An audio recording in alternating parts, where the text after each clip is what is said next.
Hello friend, कैसे हैं आप सभी लोग। उम्मीद है मस्त होंगे, चकाचक होंगे, खुश होंगे। दोस्तों, आज हम लोग मध्य प्रदेश के लोक गायन पढ़ेंगे। जैसा कि आपको पता है, मध्य प्रदेश की कला और संस्कृति हम लोगों ने चालू कर दी। कला और संस्कृति के कल हमने अंग देखे थे, जिसमें लोक नृत्य, लोक गायन, लोक नाट्य, शिल्प कला, ये सब कुछ हमें देखना है। ये हमारे अंग है मध्य प्रदेश की कला एवं संस्कृति के। तो आज हम लोग गायन देखेंगे। कल हम लोगों ने नृत्य देखे थे कि मध्य प्रदेश में कितने सारे नृत्य होते हैं, और आखिरी में रिवीजन के लिए मैंने चार्ट प्रोवाइड करवाया था। इस लेक्चर में भी हम लोग स्टार्टिंग में सबको डिटेल से पढ़ेंगे, और लास्ट में एक चार्ट के फॉर्म में आपको पूरे के पूरे आपको याद करवा दिए जाएंगे। चल, तो दोस्तों, अगर हम लोग मध्य प्रदेश के लोक गायन की बात करें, तो गायन क्या होता है। जैसे हम लोग गीत कह सकते हैं, सॉन्ग कह सकते हैं, ये गायन होते हैं। पर लोक जगह लग जाता है, एक होते हैं क्लासिकल, जैसे क्लासिकल डांस होते हैं, क्लासिकल सॉन्ग होते हैं। पर एक लोक गायन का मतलब होता है ये अलग अलग जगहों पर। जैसे मध्य प्रदेश की अगर हम लोग बात करें, हमने पांच चार जगहों में बांट रखा है। मालवा का क्षेत्र, बुंदेलखंड का, ठीक है, निमाड़ वाला क्षेत्र, बघेलखंड का क्षेत्र। हर जगह हर गांव में अलग हिसाब से लोग अपने त्योहारों के हिसाब से, शोक के अवसर पर, शुभ अवसर के अवसर पर जो गीत गाते हैं, उन्हीं को हम लोग क्या कहते हैं, लोक गायन कहते हैं। आ जाइए, चलिए, जैसा कि आपको पता है कि हम लोगों ने चार भागों में बांट रखा है, तो वही चार भाग हम लोग देखेंगे।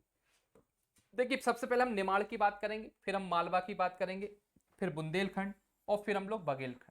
ये चारों जगहों पे हम लोग देखने वाले हैं कौन से लोक गायन मशहूर हैं और उनमें क्या होता है, सब कुछ देखेंगे।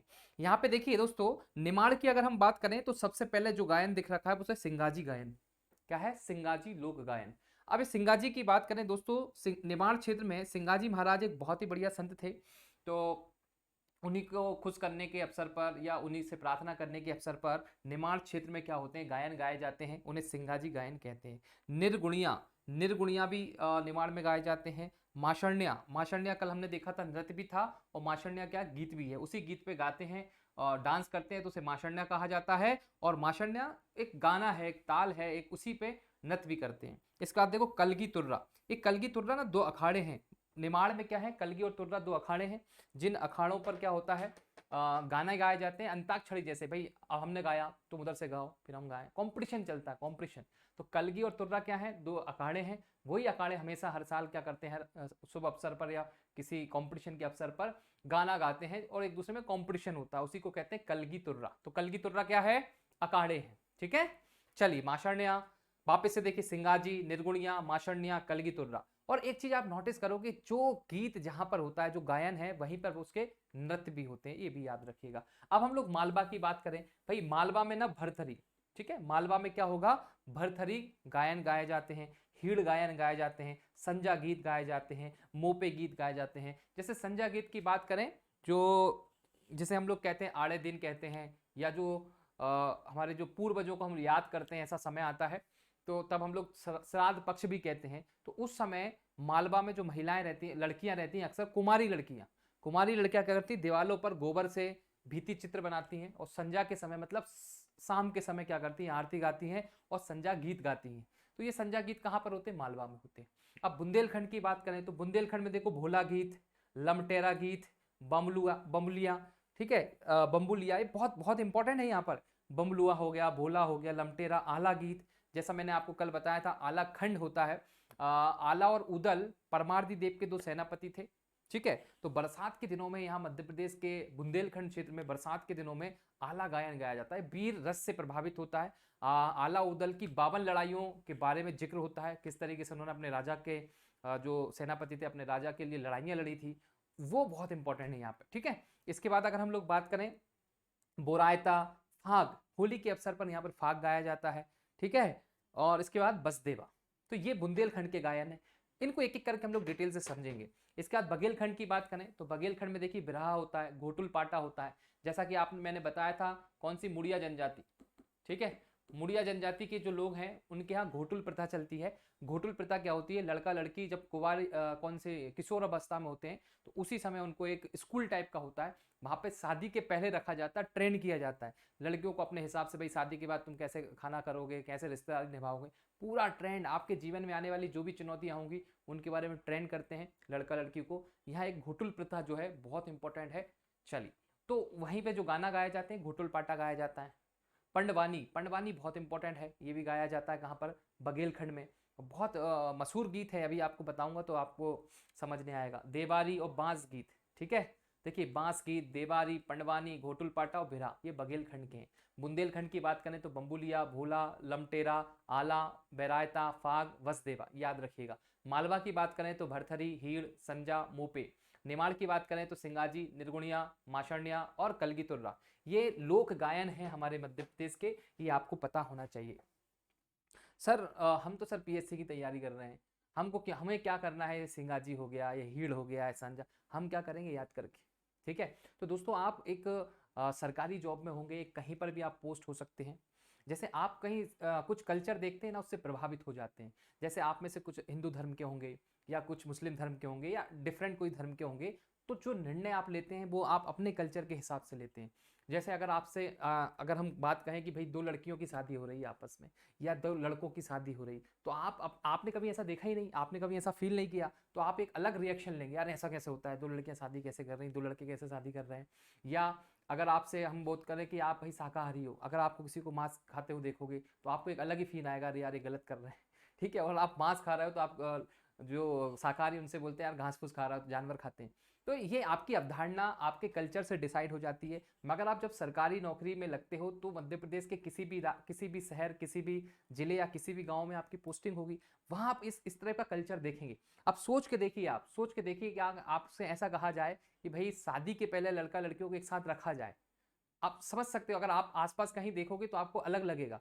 आप अगर ऐसी प्रथा देखोगे कि लड़का लड़की को लेके भाग गया, तो हमारे यहाँ तो कितना हो जाता है कि भाई हमारी नाक कटा दी, हमारी इज्जत के कचरे कर दिए। मगर एक जनजाति हमारे यहाँ है मध्य प्रदेश, भील जनजाति, जो माँ बाप खुद कहते हैं कि लड़का लड़की को भागेगा और नहीं पकड़ाया तो शादी नहीं करेंगे, मतलब सॉरी, पकड़ा गया तो शादी नहीं करेंगे और नहीं पकड़ाया तो शादी कर देंगे। तो ऐसी प्रथाएं हैं। अगर ऐसी बहुत सारी जनजातियां जिनके बारे में सुनोगे तो आपको आश्चर्य हो जाएगा। जैसे मान लीजिए आप एक डीएम बन के गए, ठीक है, या आप डिप्टी कलेक्टर बन के गए, आप जिस पोस्ट पे भी आप पोस्टेड हो रहे हैं वहां जाते हो और आप देखते हो दो लोग एक दूसरे को थूक रहे हैं। आप सोचिए आपको क्या क्या आप क्या फील करोगे जब आप देख रहे हो एक दूसरे के लोग थूक रहे हैं। तो आपको तो लगेगा कि यार ये क्या पागल पागल लोग हो गए। हो जाएगा कि नहीं बताइए। हाँ होगा, मगर वहाँ की प्रथा है। जिस प्रकार आप किसी से मिलते हो, गले मिलते हो, हाथ मिलाते हो, ये आपकी प्रथा है। वह आदिवासी लोग जो हैं, जनजाति के लोग एक दूसरे पे थूकते हैं जब वो पहली बार मिलते हैं। अरे जिस तरीके से अगर हम फॉरेन की बात करें तो वो मिलते हैं एक दूसरे को किस करते हैं, तो हमारे लिए एक ऑड हो जाता, अरे किस कैसे कर दी। तो वो इनका कल्चर है। तो कल्चर जानना आपको एक सरकारी ऑफिसर के नाते बहुत जरूरी है। आप अपने मध्य प्रदेश से जुड़े और हर एक जनजाति, शहरी या जनजाति की अगर हम बात, मतलब अलग अलग जनजातियों में अलग अलग कल्चर है, उसको आपको पता होना चाहिए। हो सकता है आपकी ऐसी ऐसी जगह पोस्टिंग हो जाए जहाँ पे ऐसा ही कल्चर है, तो फिर आपको ऐसा ना लगे, इसलिए पहले से ट्रेन कराया जाता है और ये सब चीज आपको पता होना चाहिए। ये लमेटरा क्या है, आला क्या है, बुरायता क्या है, फाग है, वसदेवा है। क्योंकि जब भी हम डिसीजन लेते हैं ना, तो हम अपनी सिचुएशन के हिसाब से डिसीजन लेते हैं। अपने अपने हिसाब से डिसीजन कैसे लेते हैं, जैसे वही वाली बात होगी ना, हम भाई शाकाहारी हैं, हम ब्राह्मण हैं, हमने कभी कुछ खाया नहीं, तो हम अपने हिसाब से डिसीजन लेते हैं कि यार ये जो मांसाहारी होते हैं गलत लोग होते हैं। लेते हैं कि नहीं लेते, तो ये गलत है। आपको ना सिचुएशन के हिसाब से, सामने वाले के कल्चर के हिसाब से, बाहर से ले लिया आप, कल्चर के हिसाब से क्या लेना पड़ता है, डिसीजन लेना पड़ता है। ठीक है, चलिए, तो इसीलिए हम लोग क्या करते हैं, इन सभी चीजों के बारे में जानना बहुत इंपॉर्टेंट। आइए, कंसेप्ट क्लियर हो गया। क्योंकि लगता है कि अगर कोई इंजीनियर इसकी चीजों को पढ़ रहा है, बोले सर क्या लमटेरा वमटेरा हम कैसे याद करें, हीड़ क्या है, सांझा क्या है, फाग क्या है, बसदेवा क्या, कैसे याद होगा। जब आप फील करोगे कि यार आपकी पोस्टिंग मालवा में हो गई, जब मालवा में होगी तो आप देखोगे लोगों को भरतरी गाते हुए, लोगों को हीड़ गाते हुए, लोगों को संजा गाते हुए, लोगों को मोपे गाते हुए, तो समझ में आएगा। इसमें से बहुत सारी चीज ऐसी है जो मैंने रियल लाइफ में देखी है, उन्हें करते हुए देखा, तो मुझे याद करने की जरूरत नहीं पड़ती। अब जैसे मैं जिस बैकग्राउंड से हूँ वहां पे मैंने फाग देखा है। हो सकता है आप किसी बैकग्राउंड से जिसमें आपने कलगी तुर्रा देखा हो। अब मैंने कलगी तुर्रा नहीं देखा, सिर्फ पढ़ा है कि कलगी तुर्रा होता है, इधर से अखाड़ा ये होता है, तो मुझे इसको याद करना पड़ेगा। अब सिंगाजी महाराज की बात करें तो खंडवा में सिंगाजी महाराज का मंदिर भी है। खंडवा खरगोन की बात देखें, बहुत इंपॉर्टेंट है, तो वो हमने देखा है तो वो याद हो जाता है ऑटोमेटिक। अच्छा निमाड़ वाला है, ठीक है। अगर हम बात करें संजा गीत, संजा गीत मैंने देखा है महिलाओं को, क्योंकि हमारे यहाँ घर के पास में ऐसा करती थी तो हमने देखा है, तो वो हमें याद नहीं करना पड़ता। ऐसे बहुत सारी चीज इसमें देखिए, आलाखंड, आलाखंड मैंने कल ही बात कर रहा था, मेरे एक फ्रेंड थे उसके पापा गाते थे, तो ये हमने सुना है, तो हमें याद नहीं करना है। ठीक है, जैसे फाग की बात करें, सुन रखा है। जैसे हम लोग बात करें घोटुल प्रथा, बार बार सुन रखा है। ठीक है, घोटुल प्रथा तो इसलिए याद रहता क्योंकि इसमें नई चीज देखने को मिली, ऐसा होता है तो याद हो जाती है। तो आप इसमें इंटरेस्टिंग चीज ढूंढो तो ऑटोमेटिक याद हो जाएगा, और आप इसे याद करने की कोशिश करोगे कि हमें ये याद करना है, तो भैया बहुत मुश्किल हो जाएगा। ठीक है, तो इसमें इंटरेस्ट जगाओ और अच्छे से पढ़ो। आ जाओ, तो अब निमाड़ क्षेत्र के हम लोग देखेंगे। सबसे पहले हम लोग शुरुआत कहां से करेंगे, निमाड़ की। तो ये निमाड़ कौन सा क्षेत्र भैया, खंडवा खरगोन को निमाड़ कहा जाता है। ठीक है, खंडवा खरगोन के आसपास के जो जिले हैं उन्हें निमाड़ कहा जाता है। तो निमाड़ में एक एक करके हम लोग समझेंगे।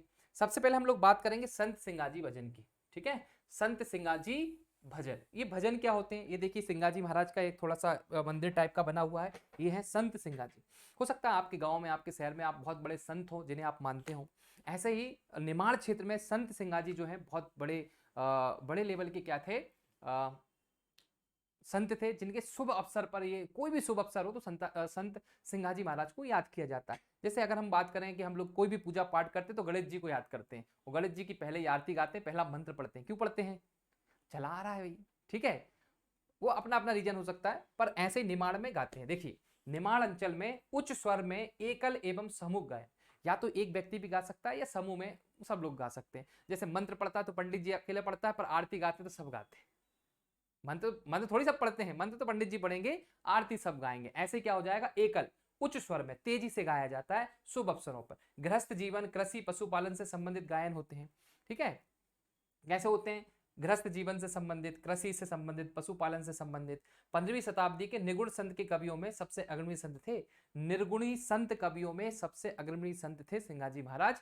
कौन से, निमाड़ अंचल में। बताइए, याद रहेगा आपको। चलो बहुत बढ़िया, अब आगे हम लोग पढ़ेंगे। चलिए आगे हम लोग बात करेंगे निर्गुणिया गायन शैली। ये निर्गुणिया गायन शैली क्या है भाई, देखिए जैसे आपने सुना होगा कबीर, कबीर के बारे में, मीरा के बारे में, आदि संतों के भक्ति पदों पर गायन होते हैं। इन्हीं चीजों को गाते हैं निमाड़ के लोग। कब गाते हैं, संपूर्ण निमाड़ अंचल में एकल और समूह से दोनों हो सकता है, अकेले गा सकते हैं, समूह में हो सकते हैं। किसी भी अवसर पर साधु एवं भिक्षुओं के द्वारा गाया जाता है। निमाड़ में निर्गुणिया गायन कौन गाएंगे, साधु और भिक्षु गाते हैं। ठीक है, कबीर के दोहे, मीरा के, आदि संतों के भक्ति पदों को गाया जाता है। ठीक है, साधुओं के द्वारा गाया जाता है। निर्गुणिया गायन शैली निमाड़ क्षेत्र में, याद रखिएगा। देखिए, ना से निमाड़, ना से निर्गुणिया, इस तरीके से याद रह जाएगा आपको। ना से निमाड़, ना से निर्गुणिया, दोनों में नी नहीं आ रहा है। अब देखिए हम बात करेंगे माशरण्या गीत। माशरण्या गीत क्या है भाई, ठीक है, ये माशरण्या गीत देखो समझ नहीं आ रहा, माशरण्या नाम से आपको समझ नहीं जाएगा कि किस क्षेत्र में गाते होंगे। माशरण्या जो गाया जाता है वो मृत्यु के समय गाया जाता है, कोई मर जाता है जब गाते हैं। ठीक है, आपने वो देखी होगी, एक पिक्चर है, मेरे को बहुत अच्छी पिक्चर लगी थी वो, gang of Wasseypur. Gangs of Wasseypur देखी है, नहीं देखी, बहुत सारे लोगों ने ऑनलाइन देख रखी होगी। गैंग्स ऑफ वासेपुर, उसमें वो बैंड वाला रहता है, जब मर जाते हैं जो गाना गाता है, जिसने देखी होगी उसको समझ नहीं आ रहा होगा। तो ऐसे ही माशरण्या गीत कहाँ गाया जाता है, संपूर्ण निमाड़ अंचल में समूह इकट्ठा हो जाएंगे, जो मर जाएगा उसको साथ इकट्ठा हो जाएंगे और गाना गाएंगे, मृत्यु पर गाया जाता। आत्मा की अमरता, किसी व्यक्ति की मृत्यु पर उसकी आत्मा की अमरता के लिए लोक मान्यता के चलते इस गीत का गायन होता है, क्योंकि उसको जब गाएंगे तो उसको क्या हो जाएगी, उसकी आत्मा को मुक्ति मिल जाएगी, या उसको अमर हो जाएगी आत्मा। ठीक है, इसीलिए इसे माशरण्या या एक और कहते हैं, इसे क्या कहते हैं, कायखो गीत भी कहते हैं। इन गीतों में आत्मा को दुल्हन और शरीर को दूल्हा के रूप में माना जाता है। तो आत्मा को क्या मानते हैं भैया, दुल्हन, और शरीर को क्या माना जाता है, दूल्हा माना जाता है, और गाना गाया जाता है, लो चली मैं साजन का घर छोड़ के। मतलब दुल्हन जा रही है किसको छोड़कर, शरीर को छोड़कर, इस तरीके से गाना गाते होंगे। ठीक है, चलिए, तो माशरण्या गीत समझ गए। माशरण्या गीत कहाँ का है, निमाड़ अंचल का है, निमाड़ अंचल का गीत है। आज ये नीचे नीचे का क्यों आ रहा है, ये आ रहा है नीचे का, डेली नहीं आता ना ये।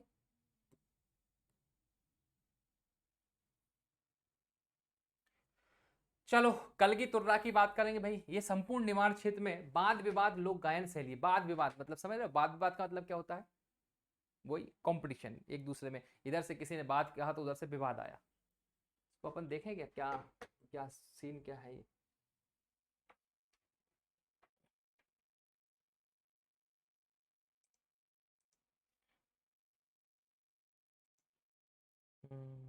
समझ गए समझ गए। माशाल्लाह हो गया था ना, कल की तुर्रा हमें पढ़ना था।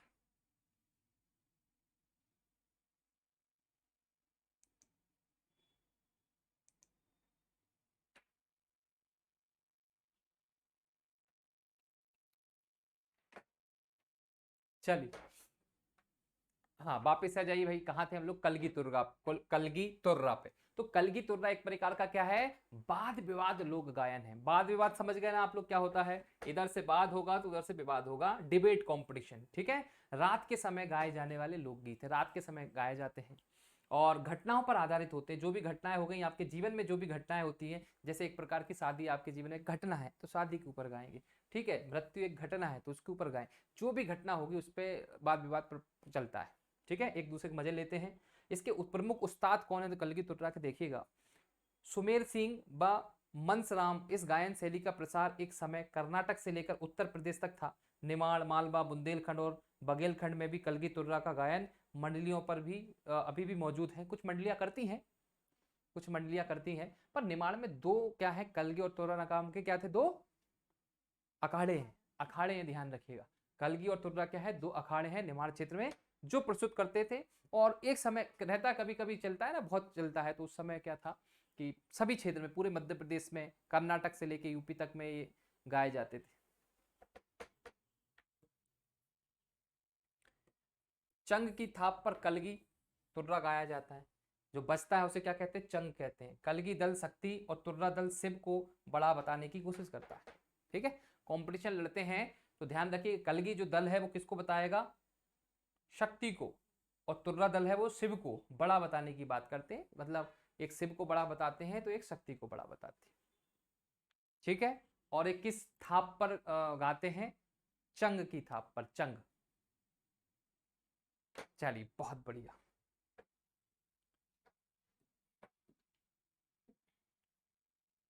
अब हम लोग मालवा के गीतों की बात करेंगे। कहाँ के गीतों की? मालवा। तो जल्दी से बताओ मुझे, हमने क्या क्या पढ़ा? हमने जल्दी से बताइए, याद करने की कोशिश करिए। निमाड़ में हमने कहां से शुरुआत करी थी? संत सिंगाजी गायन से बात करी। फिर हमने क्या बात करी? कौन सी? निर्गुणिया। ना से निमाल, ना से निर्गुणिया। फिर माशरण्या, मृत्यु पे गाया जाता। फिर कलगी तुर्रा जो कंपटीशन वाद विवाद। फिर यही है। तो चार हम लोगों ने देखे। अब देखिए मालवा क्षेत्र में के लोक गायन हम लोग देखेंगे। मालवा क्षेत्र में कौन कौन से गाए जाते हैं वो देखने वाले हैं हम लोग। सबसे पहले हम बात करेंगे भरथरी की। किसकी बात करेंगे? भरथरी। ये क्या होता है भरथरी? भरथरी मालवा क्षेत्र में एकल व सामूहिक गायन, ठीक है, प्रातः काल में सुबह सुबह गाया जाता है। ध्यान रखिएगा, भरथरी क्या है? एकल व सामूहिक। या तो अकेले गा दो या समूह में भी गा सकते हो आप। इस तरीके से देखिए, राजा भरथरी व रानी पिंगला का वियोग वर्णन देखने को मिलता है। राजा भरथरी की, आपने भरथरी की गुफाएं भी देखने को मिलेंगी। कहां पर है भरथरी की गुफाएं? उज्जैन में। कहां पर है भरथरी की? ये जो भरथरी थे ना, भरथरी जो थे बड़े भैया थे किसके? विक्रमादित्य के। बड़े भाई थे किसके? विक्रमादित्य के। विक्रमादित्य, राजा विक्रमादित्य थे जो चंद्रगुप्त द्वितीय थे, उनके बड़े भाई थे भरथरी, ठीक है। बहुत बढ़िया ये भाई, स्टार्टिंग में इनका शासन बहुत शानदार रहा, अच्छा शासन रहा। जब इनकी प्रेम हुआ, इनसे जिनकी शादी हुई, तो इन्होंने श्रृंगार रस पे भी बहुत सारी कविताएं लिखी। और फिर इनके जाने के बाद, मतलब इनकी रानी चली गई थी तो वियोग में, ठीक है, तो देवदास बन गए थे। देवदास बनने के बाद इन्होंने भरथरी की गुफाओं में बहुत सारा तपस्या वगैरह की। तो ध्यान रखिएगा, राजा भरथरी और रानी पिंगला के वियोग वर्णन गाया जाता है। मालवा के नाथ संप्रदाय के लोग चिंकारा पर भरतरी कथा गायन करते हैं। किस पे करते हैं? चिंकारा पर भरतरी कथा गायन करते हैं। चिंकारा नरियल की नट्टी, बांस और घोड़े के बालों से निर्मित पारंपरिक वाद्य यंत्र होता है। आई थिंक आप ये देख लीजिए, यहाँ पर इस फोटो में देखिए ऐसा बज रहा है। तो नरियल की नट्टी रस्सी से बना के, चिंकारा क्या होता है? चिंकारा, चिंकारा एक वाद्य यंत्र है जो किस किस से बनता है? ठीक है, नरियल की नट्टी, बांस, घोड़े के बालों से निर्मित पारंपरिक वाद्य यंत्र है चिंकारा। बालों से बने धनुष से बजाया जाता है। फिर धनुष बना के ऐसे बजाओ, टे टे टे टे टे, ठीक है, जिसमें रूरू रूरू की मधुर ध्वनि निकलती। कैसे निकलती है? रू रू रू, रा रा रा रा रा रा, ऐसी आवाज निकलती है। मेरी आवाज तो आपको काट रही होगी, पर ऐसी आवाज निकलती है, रू रू रू रू। कैसे निकलती है? रू रू रू रू रू रू। देखा है तुमने कभी गाते हुए? ये दूरदर्शन पे पहले आता था, इस तरीके से बैठ जाते थे, अलग अलग प्रकार की चीजें करते थे। हम देखते ही नहीं थे क्या फालतू काम कर रहे हैं। दूरदर्शन पे शाम को समाचार के बाद, दूरदर्शन पे पहले शाम को 7 बजे समाचार आते थे, ठीक है। समाचार आ गए, एक जना आके कहेगा पानी यहाँ गिरने वाला, वहां गिरने वाला है, बैठ जाएंगे कुर्सी पे और बिल्कुल वैसा का वैसा चल रहा है समाचार। तो उसी के आसपास जब कुछ सीरियल नहीं आते थे तो ये गाते रहते थे ऐसे।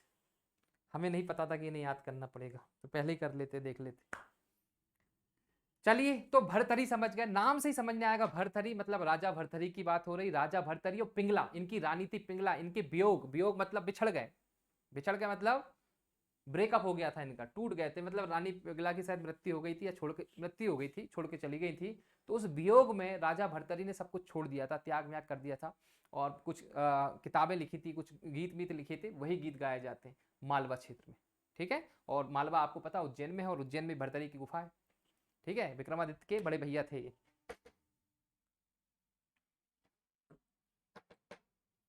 अब देखिए हींड गायन क्या होता है। हींड गायन ये बहुत इंपॉर्टेंट है यार। हींड गायन पूछा जाता है मालवा अंचल में एकलबा समूह में गाया जाता है, और श्रवण के महीने में। कब गाया जाता है? श्रवण के महीने में गाया जाता है। ग्यारस माता की कथा तथा कृषि संस्कृति सूक्ष्म वर्णन देखने को मिलेगा। तो ग्यारस माता की भैया कथा गाई जाती है इसमें, और कृषि संस्कृत का सूक्ष्म वर्णन आपको देखने को मिलेगा। हींड गायन अहीरों के द्वारा, हीरों के अपदान परक लोक व्याख्यान आख्यान है, जिसमें कृषि संस्कृति की आंतरिक परतों को सूक्ष्म वर्णन मिलता है। इसमें कलाकार खुली आवाज के साथ और संस्कृति शैली में आलाप लेकर गाते हैं, मतलब बढ़िया तरीके से गाते हैं। इतना नहीं पूछेंगे आपको कैसे गाते हैं, पर याद रखना इसमें अहीर लोग जो है कृषि को लेकर, कृषि की बारीकों को लेकर गाना गाया जाता है। तो आप क्या याद रखोगे, हीड़ गायन कहाँ गाया जाता है? क्वेश्चन क्या बनेगा? मालवा क्षेत्र में। ठीक है, मालवा अंचल में। कैसे गाया जाता है? समूह में भी गाते हैं, एकल में भी गाते हैं। किस महीने में गाते हैं? श्रवण महीने में गाते हैं। विषय वस्तु क्या रहती है? ग्यारस माता की कथा तथा कृषि संस्कृति का सूक्ष्म वर्णन, इतना आपको याद रखना है। ठीक है, इसमें कलाकार खुली आवाज के साथ और संस्कृति शैली में आलाप लेकर गाते हैं। अगर बाय चांस आप कभी रिटर्न दो, एमपीपीएससी का जब रिटर्न आप लोग दो, तो हीन गायन पे जब लिखने को आए तो पूरा लिखना पड़ेगा 3 नंबर में।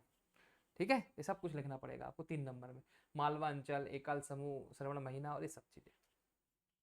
बाकी आपसे ऑब्जेक्टिव टाइप क्वेश्चन कैसा पूछेगा? यही पूछेगा हींड गायन कहाँ गाया जाता है। तो कहाँ गाया जाता है? मालवा क्षेत्र में गाया जाता है, मालवांचल।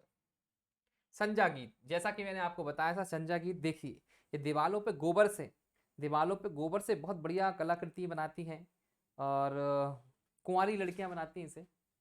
ठीक है, यहाँ पे देखिए मालवा अंचल में महिला प्रधान सामूहिक गायन शैली है, महिलाएं गाती हैं संजा गीत, पुरुष नहीं गाते। पितृपक्ष के शाम के अवसर पर, पितृपक्ष जब चलता है शाम के समय गाते हैं, गोबर एवं फूल पत्तियों की दीवार पर संजा बनाकर। संजा गीत मूलतः मालवा की पारंपरिक गायन पद्धति है, इसमें किसी प्रकार का सहवाद नहीं होता, मतलब कोई बजा बजा के नहीं गाते, बस गाते हैं। ठीक है, मतलब कोई इंस्ट्रूमेंट यहाँ पर प्ले नहीं करते हैं, वो तो सिर्फ क्या करते हैं, ऐसे ही गाते हैं। संजा माता की आरती करते हैं, एक्चुअली वो संजा माता की आरती करते हैं, और मालवा की संस्कृति, पारंपरिक संस्कृति गायन पद्धति है, बहुत धूमधाम से ये हर घरों में आपको देखने को मिलेगा। शहरों में नहीं मिलता, मगर गांव में आपको, आसपास के मालवा के गांवों में आपको ये आज भी देखने को मिलेगा। संजा गीत, तो याद रखोगे संजा गीत क्या है? संजा गीत मालवा में गाया जाता है, महिला प्रधान सामूहिक शैली है, प्रतिपक्ष पर। ये क्वेश्चन पूछा गया कब गाया जाता है, किस अवसर पर? प्रतिपक्ष मतलब जो जिस महीने हम लोग, हमारे पूर्वज जो चले गए ऊपर, उनको श्राद्ध वगैरह देते, श्राद्ध भी कह सकते हैं, आड़े दिन, खड़े दिन, अलग अलग लोग अलग अलग बातें करते हैं। तो आप याद रखना जिस समय कौओं को खाना खिलाया जाता है। ठीक है, कड़वे दिन, कड़े दिन भी बोलते हैं, कड़े दिन चल रहा है। कड़े दिनों में फायदा ब्राह्मण लोगों को बहुत रहता है भाई, जो पूजा पाठ करते हैं तो उनको बहुत बुलाया जाता है। ठीक है, खाने पीने को बहुत मिलता है, खाना भी खाएंगे, तिलक भी लगेगा, और साथ में दक्षिणा भी मिलती है। हो गया, चलिए आगे बढ़े, क्योंकि हम भी उनमें से एक हैं, हम भी बहुत जाते हैं खाना वाना खाने, बढ़िया शानदार मजा आता है। आ जाओ, आगे बढ़ेंगे। मोपे गायन क्या होता है? मोपे गायन बहुत इंपॉर्टेंट है। मोपे गायन मालवा अंचल में सामूहिक गायन है भैया, अकेला कोई नहीं गाएगा मोपे गायन, सामूहिक गाएंगे। बसंत पंचमी पर, किस अवसर पर? बसंत पंचमी पर सरस्वती माता की आराधना करते हैं। तो अब याद रहेगा, सिंपल सा है। मोपे गायन बोले तो सरस्वती माता की वंदना, सरस्वती माता की वंदना कब करेंगे भाई? आराधना कब करेंगे? बताइए किस अवसर पर करेंगे? बसंत पंचमी पे। बसंत पंचमियों पे हमारा जैसे हॉस्टल में जब हम रहे तो हॉस्टल में भी हम माता की पूजा करते हैं, आरती करते हैं, भंडारा टाइप का होता है, ठीक है। तो मालवा क्षेत्र में क्या करेंगे, मुंह पे गायन करते हैं। मुंह पे गायन बोले तो सरस्वती माता की आराधना। क्लियर है? ठीक, चलो अब हमारा हो गया, सब हो गए, कंप्लीट हो गए। और रिवीजन करेंगे। सबसे पहले कहाँ के देखे हमने, निमाड़ के। तो निमाड़ के कौन से देखे, सबसे पहले संत सिंगाजी महाराज के गायन देखे हमने, फिर निर्गुणिया गीत देखे, फिर माशरणिया देखा, फिर कलगी तुर्रा देखा, यही देखे। हाँ, फिर मालवा में कौन से देखे, हाँ भरतरी देखे, भरतरी के गीत देखे। इसके बाद हमने क्या देखी, संजा माता देखी, संजा के गीत देखे, हिंडन गीत देखे, हिंड गीत देखे, और क्या देखे, मोपे देखे। ठीक है, चार चार ही देखे, बहुत बढ़िया। अब हम लोग कहाँ चलेंगे, बुंदेलखंड चलेंगे। कहाँ चलेंगे, बुंदेलखंड। और बुंदेलखंड में देखेंगे आला और लमेटिया ममेटा, ये सब देखेंगे हम। बुंदेलखंड क्षेत्र के लोक गायन देखने वाले। चलिए देखिए, बहुत अच्छा है। आप इस फोटो को देख के समझ पा रहे होंगे भाई इसमें होगा क्या। इसमें यहाँ पर शिव भगवान है, इसमें पार्वती, और दोनों को क्या कहा जाता है, शिव शक्ति। ठीक है, दोनों एक ही है। तो एक ही चीज है, चाहे इसे बम्बुलिया कह दो, कहीं कहीं पे बम्बुलिया कहते हैं, चाहे भोला गीत कह दो, चाहे लमटेरा गीत कह दो, एक ही चीज। ठीक है, तो ये बुंदेलखंड में बिना वाद्य यंत्र के स्त्री पुरुष में प्रश्नोत्तर शैली होती है। इधर भैया आदमी खड़ा है, इधर औरत खड़ी है, ठीक है। तो ये इधर प्रश्न पूछेगा, फिर ये उत्तर देगी, फिर ये प्रश्न पूछेगी, वो उत्तर देगा। इस तरीके से क्या चलती है, प्रश्नोत्तर शैली में गाए जाते हैं।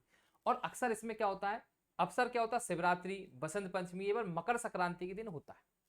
तो बम्बुलिया, भोला और लमटेरा गीत कब होते हैं, शिवरात्रि, बसंत पंचमी और मकर संक्रांति पे। विषय वस्तु शिव शक्ति, शिव एवं शक्ति की भक्ति संबंधित भजन होते हैं, शिव शक्ति से संबंधित भजन होते हैं। प्रश्न उत्तर शैली चलती है, इधर से कोई प्रश्न, उधर से कोई जवाब। ठीक है, तो बुंदेलखंड में बम्बुलिया, भोला और लमटेरा क्या है, लोक गायन। क्या है, लोक गायन, ये आप याद रखिएगा। चलिए भाई आगे बढ़ेंगे, आगे बढ़ेंगे, आगे बढ़ेंगे, आगे बढ़ेंगे। अब बात करेंगे आला गायन। ये देखिए इस तरीके से आला गायन गाया जाता है, आला गायन। तो बुंदेलखंड में मुख्य रूप से विश्व का सबसे लंबा गायन है, विश्व का सबसे लंबा गायन, लोक गायन। विश्व का सबसे लंबा गायन कौन सा है, आला गायन। एकल एवं सामूहिक गायन शैली है, उच्च स्वर में बहुत तेजी तेजी से गाया जाता है, बिल्कुल रोंगटे खड़े हो जाते हैं, ऐसा लगता है युद्ध पे चले जाओ, तलवार लेके निकल जाओ। बहुत खतरनाक वीर रस होता है। देखिए प्राय वर्षा ऋतु में रात में गाते हैं, वर्षा ऋतु में रात में गाते हैं। वीर रस प्रधान है, महुआ के आला एवं उदल की वीर गाथाओं में गाया जाते हैं। आला की रचना लोक कवि ध्यान रखिएगा, लोक कवि जगनिक ने लगभग 1000 वर्ष पहले की थी। आला खंड की मूल भाषा बुंदेली थी, इसी कारण जगनिक द्वारा लिखी आला उदल की 52 लड़ाइयां लोक कंठों में सहज रूप से स्थान पा सकी और बहुत शानदार तरीके से गाते हैं। और जब भी मैं इस चीज को पढ़ाता हूं तो मेरे दिमाग में एक चीज जरूर आती है, क्योंकि मुझे बहुत फेवरेट है, आशुतोष राणा की जवानी आला खंड। एक बार आपने सुनी लिया होगा अब तक तो, या जिसने नहीं देखा आज जाके देखना। ठीक है, मुझे भी किसी ने कहा था तो फिर मैंने देखा था, इसलिए मैं कह रहा हूं अब आप भी देख सकते हैं। बहुत बढ़िया, पूरी लड़ाइयां देखोगे आप जब सुनोगे तो। इसके बाद अगर हम बात करें बोरायता गायन। अब बोरायता गायन क्या है, फोटो देख के समझ गए होंगे। बोरायता गायन बुंदेलखंड में संवाद एवं गायन शैली है। संवाद मतलब बात करते हैं, संवाद कम्युनिकेशन एवं गायन शैली। धार्मिक त्योहारों के अवसर पर रात के समय गाया जाता है। ठीक है, अक्सर रात के समय क्यों गा रहे हैं, दिन में काम करें कि गाना गाएं। फ्री होके आराम से भाई खाना वाना खा के गाँव में इकट्ठे हो जाते हैं, चबूतरे पे बैठते हैं और गाने गाते हैं, कहीं चौपड़ खेल रहे हैं, कोई भजन गा रहे हैं, और कुछ कुछ चलता रहता है। तो महाभारत की कथाएं होती, क्या होती है, महाभारत की कथाएं। तो ये जो बोरायता गायन है, सॉरी बेरायता जो गायन है, वो किस पे संबंधित है, महाभारत की कथाएं। मुख्य रूप से कथा गायन शैली है, जिसमें महाभारत, रामायण, लोकनायकों और ऐतिहासिक चरित्रों की कथा एवं प्रसंगों पर गायन गाए जाते हैं। सिंपल सी बात है। तो बेरायता गायन कहाँ होता है, बुंदेलखंड में होता है। क्या होता है, गायन शैली कैसी है, संवाद कथा गायन शैली है। अवसर क्या है, धार्मिक त्योहारों के अवसर पर रात के समय गाया जाता है। विषय वस्तु क्या है, महाभारत की कथाएं। मुख्य रूप से कथा गायन शैली है, जिसमें महाभारत, रामायण, लोक नायकों के द्वारा ऐतिहासिक चरित्रों की कथा एवं प्रसंगों पर गाना होता है। ठीक है, चलिए भाई फाग गायन। अब होली के समय, ये देखो इस तरीके से आपने अभी भी देखा होगा फाग। तो फाग गायन जो है बुंदेलखंड में मुक्ता होली के अवसर पर फागुन माह के लगते समय समूचे बुंदेलखंड में फाग गायन शुरू हो जाते हैं जो रंग पंचमी तक चलते हैं। तो होली से लेकर रंग पंचमी तक चलते हैं और जिनके यहाँ कोई डेथ वगैरह हो गई तो वहाँ भी जाके गाना गाते हैं और पूरे पूरे गांव में या पूरे शहर में निकलते हैं, इस तरीके से गाना गाते हैं बैठ बैठ के। ठीक है, तो ये कहीं भी पूरे उस मध्य प्रदेश में देखने को मिलते हैं, पर खास तौर पर फाग गायन जो कहाँ होता है बुंदेलखंड में होता है। अब तुम तो ऐसी बात करोगे जैसे सर इडली डोसा, अब वैसे तो साउथ डिश है, मंचूरियन कहाँ की, चाइना की, फिर मिल सब जगह जाती है कि नहीं मिलती, पर मुख्य रूप से जैसे रसगुल्ले की बात करें हर जगह मिलते हैं, पर असली रसगुल्ला कहाँ मिलेगा आप इंडिया में? बंगाल टैग है ना, बंगाल के रसगुल्ले फेमस होते हैं। तो ऐसी कहानी है कि फाग गायन पूरे सब में मिलेगा, क्योंकि हो सकता है कि भाई कोई भाई बुंदेलखंड का आपके बगल में रहने लगा हो, होता है कि नहीं? जैसे इंदौर की बात करें, अब इंदौर है तो मालवा क्षेत्र है, पर क्या लगता है तुम्हें इंदौर में इंदौर के लोग हैं क्या? पूरे भारत के ऐसा कोई शहर नहीं होगा पूरे भारत का जिसके वहां लोग नहीं मिलेंगे, सब लोग रह रहे हैं। तो वो सब लोग अपने अपने हिसाब से बनाते हैं। जैसे हम जब इंदौर में थे तो हमारे आसपास मराठी लोग थे, तो वो अपने कल्चर में मराठी कुछ, हम लोग गन्ने का पूजा करते थे, भगवान उठाते थे, वो शादी करवाते थे, तुलसा माता की शादी हो रही है उसमें, ठीक है, हम लोग कुछ बनाते थे। और मराठी में एक चीज बनती थी यार, उसका नाम मुझे समझ नहीं आ रहा, मीठी रोटी थी, क्या बोलते थे उसको, एक मीठी रोटी, वो अलग प्रकार की चीज बनाते हैं। तो हर एक कल्चर आपको अलग देखने को मिलेगा, और जरूरी नहीं है कि वहां पर है तो वो सिर्फ वहीं पे होगा, चला जाता है, जो अच्छी चीज है वो फैल जाती है। अब देखो आगे, फाग जो है 3 प्रकार के होते हैं, फाग जो है वो 3 प्रकार के हैं, ध्यान रखना। अब कौन सा फाग कहाँ होता है भी समझ लेना। एक होता है ठाकुर फाग, जीराई खेल के साथ एच के आकार में ढोलक व मंजीरे पे के साथ होता है। जीराई खेल के साथ एक खेल भी होता है, जीराई खेल के साथ एच के आकार में बैठ जाते हैं, ढोलक और मंजीरे पर ठाकुर फाग गाया जाता है। ईसरी फाग चौकड़ी में गाया जाता है, किस में गाया जाता है? चौकड़ी में गाया जाता है। और राई फाग राई नृत्य के साथ गाया जाता है। तो फाग कितने प्रकार के होते हैं? 3 प्रकार के। कौन कौन से? ठाकुर फाग, ईसरी फाग और राई फाग। तो राई फाग तो डांस करेंगे और गाना गाएंगे, फाग गाएंगे। ईसरी फाग जो होगा चौकड़ी में बैठ जाएंगे, चौकड़ी समझते हो?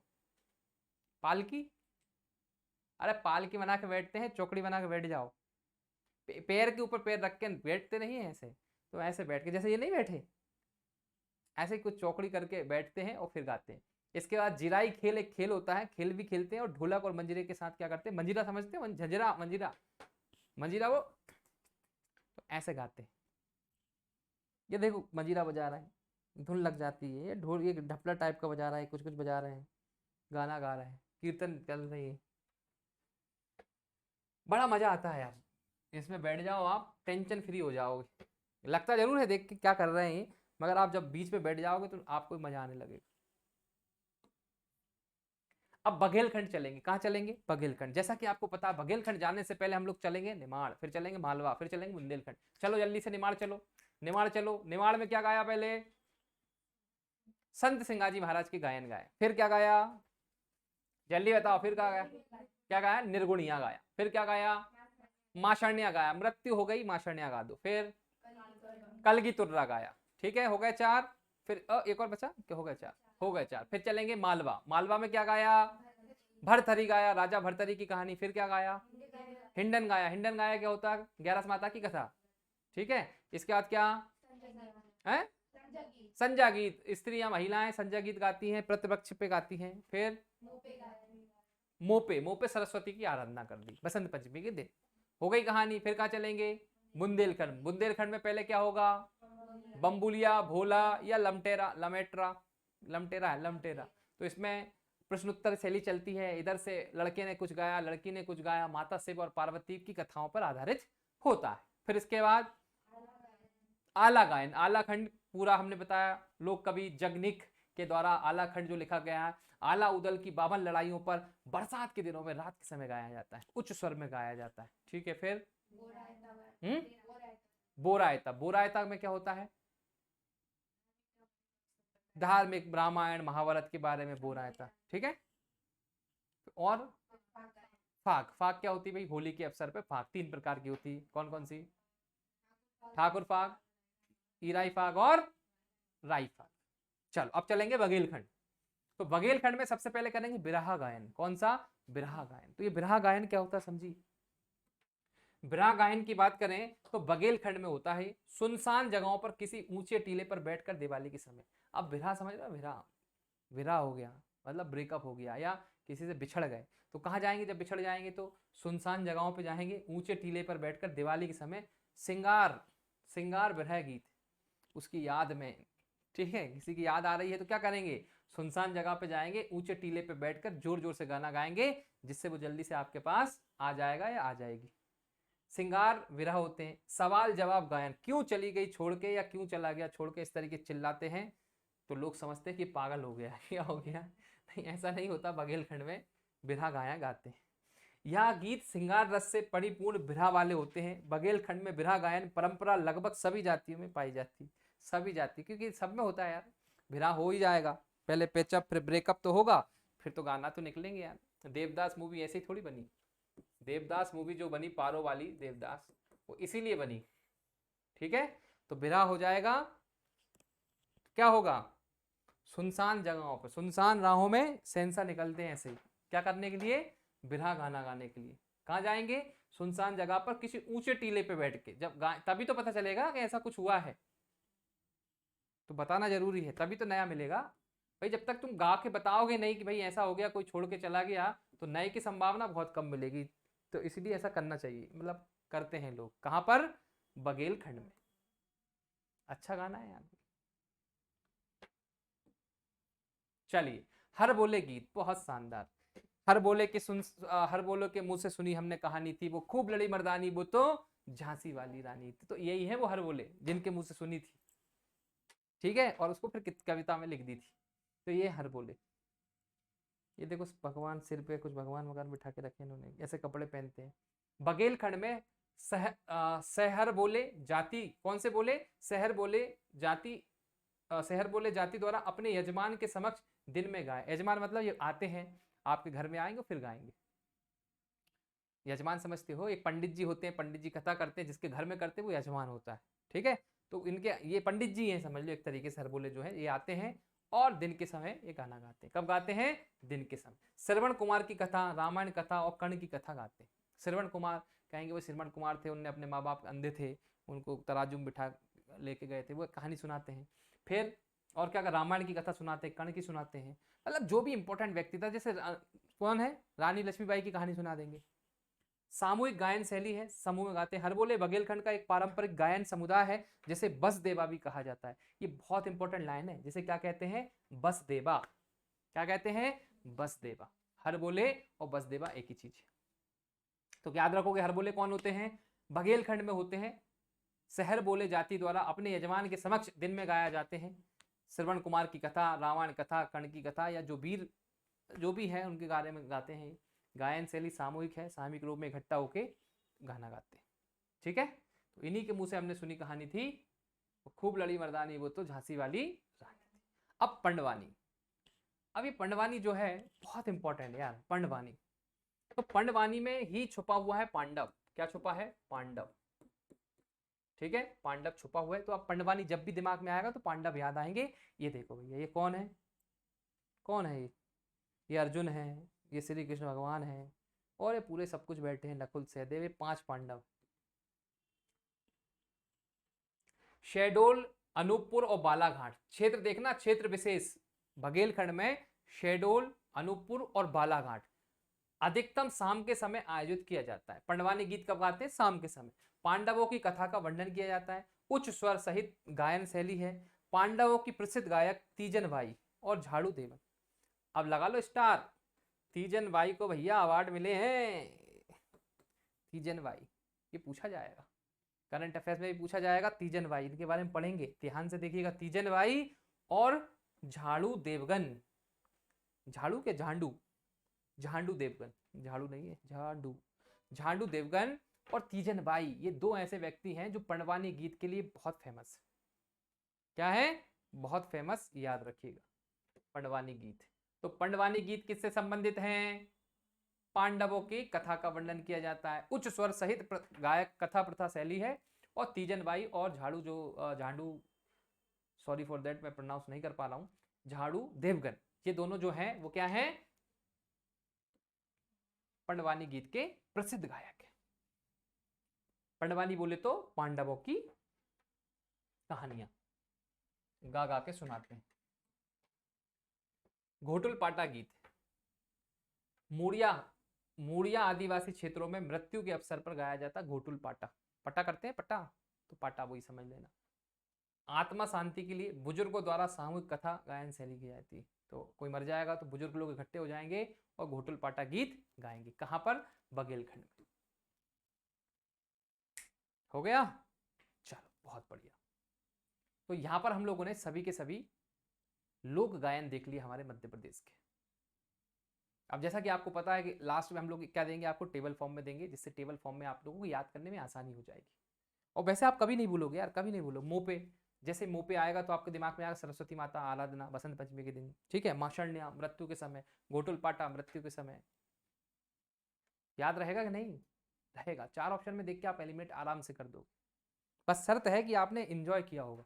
अगर आप लेक्चर, जैसे मैं बीच बीच में कुछ कहानी बता रहा हूँ आपको, अगर आप इस लेक्चर को एंजॉय कर रहे हैं तो आपको याद रहेगा।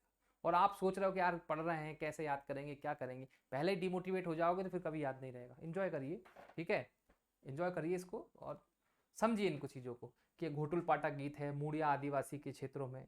मूड़िया जनजाति में घोटुल पाटा प्रथा भी होती है, बुजुर्गों के द्वारा सामूहिक कथा शैली में गाया जाता है। एक और बचा है, 1-2 और बचे। कौन सा? देवारी गायन। देवारी बघेलखंड, बुंदेलखंड और सतपुड़ा में गाया जाता है। दोहा गायन कृष्ण भक्ति पर आधारित होता है। क्या गाते हैं यहाँ पर? दोहा गाते हैं और कृष्ण भक्ति पर आधारित होता है। प्राय अहीर, यादव, गवाल जाति के द्वारा गाया जाता है। देवारी गायन दोहों पर केंद्रित होता है। कौन सी?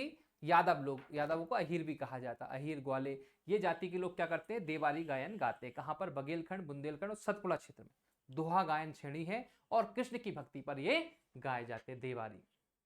तो देवारी याद रखिएगा, देवारी जो है वो कृष्ण भगवान की भक्ति पर आधारित होते हैं।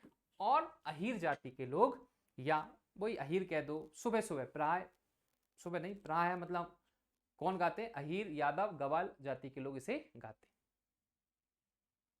ये देखिए इस तरीके से मटकी फोड़ चल रहा है कार्यक्रम, ऐसे कूद कूद के गाते हैं देवारी। बढ़े आगे।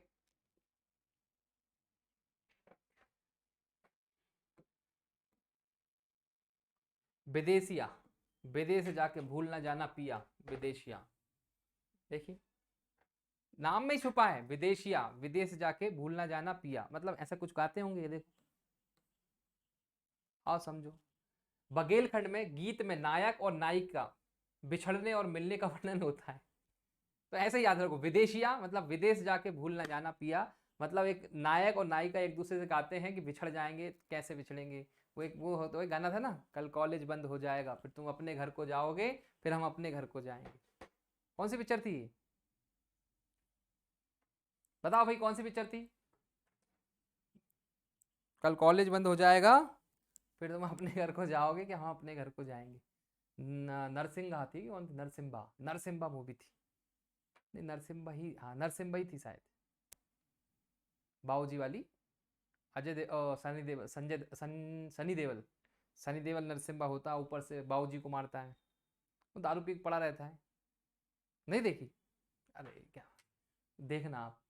तो उस नरसिम्हा मूवी में जो वो कहाँ शूट हुई थी? वो इंदौर में एक घंटा घर करके जगह है, रिगल चौराहे के पास, वहीं शूट हुई थी। और वो पूरा घंटा बड़ा घड़ी लगी हुई है, वही उसकी गिर जाती है, कांटा गिर के जो मरता है। हो गया था कंप्लीट, ठीक। तो ध्यान रखिएगा, विदेशिया मतलब विदेश जाके पिया भूल मत जाना, बघेलखंड के लोग गाते हैं। इस गायन में गड़ड़िया, कोटबार जाति के लोग विशेष दक्षता रखते हैं। यह गीत प्राय रात में जंगल व सुनसान जंगलों में समूह में गाया जाता है। ठीक है, तो ऐसी बातें जंगलों में होंगी। तो गीत में नायक और नायिकाओं के बिछड़ने और मिलने का वर्णन होता है। इस गायन में गड़ड़िया जाति के, कोटबार जाति के लोग विशेष दक्षता रखते हैं, मतलब ये लोग अच्छे से गाते हैं, स्किल्सफुल लोग हैं। और यह गीत प्राय रात में जंगल में, सुनसान जंगलों में गाया जाता है। एक वो कौन सा था जो सुनसान रातों में टीलों पे बैठ के, कौन सा था बताओ? याद करो जल्दी से, कौन सा बताया था कि सुनसान बैठ के गाओगे?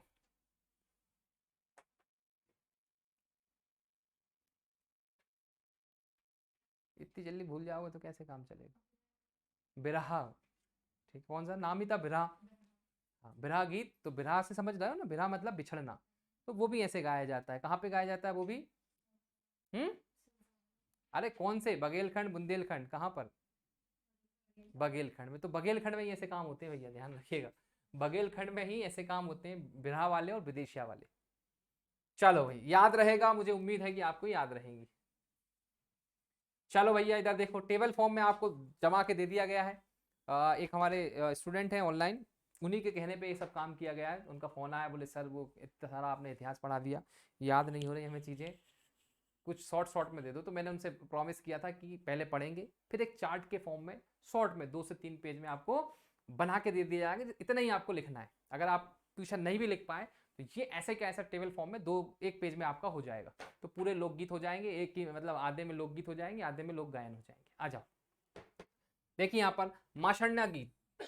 निमाड़ अंचल में व्यक्ति की मृत्यु आत्मा अमरता की शरीर की भंगुरता संबंधित है। व्यक्ति की मृत्यु पर आत्मा की अमरता के लिए गाया जाता है। गायन शैली क्या है? समूह में गाते हैं। तो पूरा है, शैली है, क्षेत्र है, विषय वस्तु है, अवसर है और गायन शैली। ठीक है, तो इसमें से अपन कौन सा देखें? इसमें बहुत सारे वहां पर नहीं बताए गए थे, वो भी अपन ने ऐड कर दिए। जैसे फाग गायन तो बताया था, गरबी गीत, गरबी गीत नहीं बताया वहां पे, तो यहाँ गरबी गीत भी लिख दिया, तो गरबी भी देख लेना। गबलन गायन वहां नहीं बताया, यहाँ देख लेना। नागपंथी गायन शैली यहाँ देख लेना। तो कुछ हमने एक्स्ट्रा भी यहाँ पे डाले हैं, जिसके बारे में सब कुछ लिखा है। भाई विषय वस्तु क्या थी? कबीर के पद एवं भरतरी गायन पर आधारित होते हैं नागपंथी गायन भी। ठीक है, जैसे गबलन गायन शैली की बात निवाड़ अंचल में पुरुषों द्वारा गाते हैं। मूलतः कृष्ण की रासलीलाओं से संबंधित गीत है। अधिकतर त्योहारों व पर्वों के अवसर पर गाते हैं। मृदंग, ढोल एवं एकल एवं सामूहिक गायन शैली पर गाए जाते हैं। ये टेबल फॉर्म आपको याद रखना है। ठीक है, इसके बाद देखिए, और अगर हम बात करें, भरथरी देख लिया हमने, संजा गीत, छीड़ गायन, गरसाती नहीं देखा था अपन ने, गरसाती, बारात, लावनी नहीं देखा था तो लावनी देख लीजिएगा आप। सुबह लावनी का गायन किया जाता है, सामूहिक द्रुत गायन शैली है। इसके बाद अगर हम देखें, आला गायन देखा हमने, भोला देख लिया। ठीक है, बैरायता गायन देख लिया, देवासी गायन नहीं देखा, देख लेना। जगदेव पुबारा देख लेना आप लोग। ठीक है, कुछ अपन ने एक्स्ट्रा डाल दिए बस। तो उम्मीद है कि आपको मध्य प्रदेश के लोक नृत्य समझने आए होंगे, आज लोक गायन समझने आए। अब हम जब नेक्स्ट लेक्चर लेंगे, उस नेक्स्ट लेक्चर में बात करेंगे किसकी? लोक नाट्य की। नाट्य मतलब क्या होता है? परफॉर्मेंस, थिएटर परफॉर्मेंस नहीं होता। तो अभी तो हमने क्या देखा? सिर्फ गाने सुनना है आप। पहले क्या देखा? नाच देखना है। अब अपन दोनों मिक्स देखेंगे, गाना भी हो रहा है, नृत्य भी हो रहा है और परफॉर्मेंस भी हो रहा है।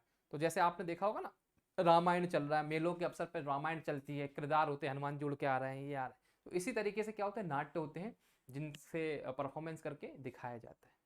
ठीक है, तो इनके बारे में बात करेंगे, पर कब करेंगे? नेक्स्ट लेक्चर में। जब तक के लिए जय हिंद, जय Bharat, thank you so much, bye bye, take care.